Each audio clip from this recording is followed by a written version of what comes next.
Hello दोस्तों, आज हम स्पेंगलर के इतिहास दर्शन के बारे में बात करेंगे। लेकिन उससे पहले हम ये जान लेते हैं कि उनके दर्शन का आधार क्या था और वो किस आधार पर पश्चिम के पतन के बारे में बात करते हैं। तो स्पेंगलर ने बताया कि किसी भी राष्ट्र, किसी भी समाज या देश की संस्कृति यदि उसके प्रधान तत्व लंबे समय तक जीवित रहते हैं तो वह संस्कृतियां जीवित रहती हैं। अदरवाइज उन संस्कृतियों का पतन हो जाता है और वो सभ्यता के रूप में आगे बढ़ती है। स्पेंगलर के दर्शन का आधार संस्कृति प्रदत्त है। ये कहते हैं राष्ट्र या राज्य का इतिहास नहीं लिखा जाना चाहिए, बल्कि संस्कृति, कल्चर का इतिहास लिखा जाना चाहिए। उन्होंने इतिहास के चक्रीय अवधारणा का सिद्धांत दिया। उन्होंने किसी देश की संस्कृति को मनुष्य की आयु के समरूप देखकर बताने का प्रयास किया। वो कहते हैं कि सभ्यता 4 चरणों से होकर गुजरती है। पहले किसी संस्कृति का जन्म होता है, संस्कृति का विकास होता है, संस्कृति अपने परिपक्वता काल पर पहुंचती है और अंततः उसका पतन हो जाता है। तो चलिए आज हम उनके इसी दर्शन के बारे में बात करते हैं। ओसवाल्ड स्पेंगलर का जन्म जर्मनी में हुआ था और ये एक जर्मन इतिहासकार और दार्शनिक थे। इन्होंने इतिहास को एक जैविक प्रक्रिया के रूप में देखने की नई दृष्टि प्रस्तुत की। उनकी प्रमुख कृति द डिक्लाइन ऑफ वेस्ट में उन्होंने सभ्यताओं के विकास और पतन की अवधारणा को विस्तार से समझाया। उनके विचारों ने इतिहास, दर्शन, समाजशास्त्र और राजनीति पर गहरा प्रभाव डाला। स्पेंगलर का इतिहास दर्शन चक्रीय सिद्धांत पर आधारित है, जिसमें वे मानते हैं कि प्रत्येक सभ्यता एक जीवित प्राणी की तरह जन्म लेती है, विकसित होती है, परिपक्वता प्राप्त करती है और अंततः पतन की ओर अग्रसर होती है। वे पश्चिमी सभ्यता के पतन की भविष्यवाणी करने के लिए प्रसिद्ध हैं। स्पेंगलर का इतिहास दर्शन, इतिहास का जैविक दृष्टिकोण।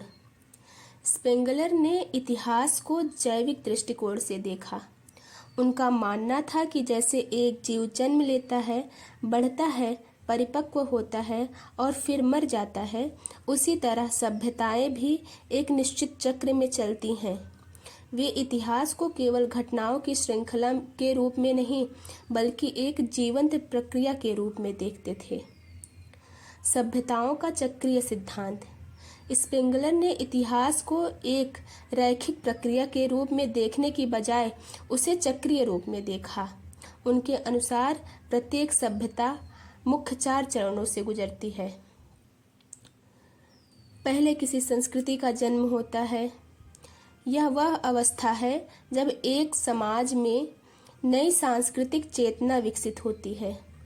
यह चरण नई विचारधाराओं, कला, धर्म और सामाजिक संरचनाओं के उदय का समय होता है। संस्कृति का विकास।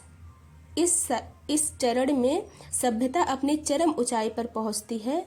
कला, विज्ञान और दर्शन का उत्कर्ष होता है। सभ्यता का परिपक्वता काल। यह वह समय होता है जब सभ्यता स्थिर हो जाती है और इसमें नई ऊर्जा का अभाव होने लगता है। सभ्यता का पतन। इस युग में संस्कृति निर्जीव हो जाती है और सभ्यता के रूप में बदल जाती है। यह अंतिम चरण है। इसमें सभ्यता का पतन और विघटन होता है। सामाजिक, नैतिक और सांस्कृतिक मूल्य धीरे धीरे नष्ट होने लगते हैं और इसी आधार पर वो पश्चिम के पतन की बात करते हैं। स्पेंगलर के अनुसार पश्चिमी सभ्यता अपने अंतिम चरण में पहुंच चुकी है और अब इसका पतन अवश्यंभावी है। उनके अनुसार आधुनिक समाज अत्यधिक भौतिकवादी हो गया है और आध्यात्मिकता तथा नैतिकता का ह्रास हो रहा है। उन्होंने पश्चिमी सभ्यता की तुलना रोमन साम्राज्य से की, जो अत्यधिक शक्ति और संगठन के बावजूद अंततः ढह गया। उनका मानना था कि पश्चिमी समाज में लोकतंत्र और उदारवाद का पतन होगा और लोकतंत्र की जगह तानाशाही और सैन्य शासन होगा। आध्यात्मिकता का ह्रास होगा और समाज केवल भौतिक सुख सुविधाओं पर केंद्रित रहेगा। कलाओं और दर्शन का पतन होगा और केवल तकनीकी प्रगति को महत्व दिया जाएगा। इनकी आलोचना निम्न आधार पर की जाती है। नंबर 1, अत्यधिक नियतिवादी दृष्टिकोण। स्पेंगलर का दृष्टिकोण अत्यधिक नियतिवादी था। उन्होंने यह मान लिया कि सभी सभ्यताएं अनिवार्य रूप से एक निश्चित चक्र का अनुसरण करती है, जबकि वास्तविकता में कई सभ्यताएं अपने पतन के बाद पुनर्जीवित भी हुई हैं। नंबर 2, पश्चिमी सभ्यता के बारे में गलत अनुमान। स्पेंगलर ने पश्चिमी सभ्यता के पतन की भविष्यवाणी की थी, लेकिन यह अभी तक पूरी तरह सच नहीं हुई, बल्कि पश्चिम ने विज्ञान, प्रौद्योगिकी और वैश्विक राजनीति में अपनी प्रमुखता बनाए रखी है। नंबर 3, सभ्यता और संस्कृति के बीच कठोर भेद। कई विद्वानों का मानना है कि सभ्यता और संस्कृति के बीच स्पेंगलर द्वारा किया गया भेद पूरी तरह सही नहीं है, क्योंकि सभ्यता के विकास में संस्कृति की भूमिका रहती है। और अंततः निष्कर्ष रूप में हम कह सकते हैं कि ओसवाल्ड स्पेंगलर का इतिहास दर्शन सभ्यताओं के उत्थान और पतन को समझने की एक अनूठी दृष्टि प्रदान करता है।